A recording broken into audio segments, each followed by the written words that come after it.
What's up, guys? This is part two of our main topic, flaps. The flaps allow the plane to make steeper approaches without increasing airspeed. The flaps allow the plane to make steeper approaches, such as this example down here, without increasing airspeed.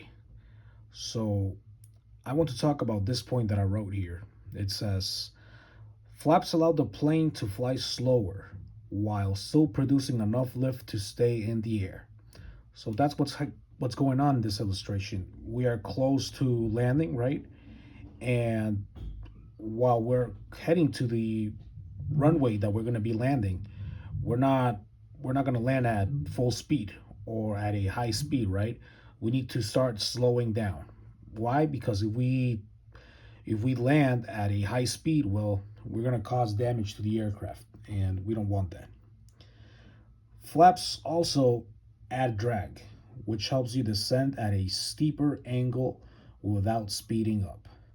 So most of the time when we're about to land, we use the flaps. But in what scenario would we be using flaps, or why do we use flaps?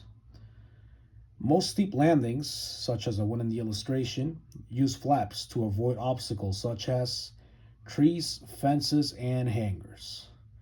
So these are the obstacles below the plane that we're trying to avoid.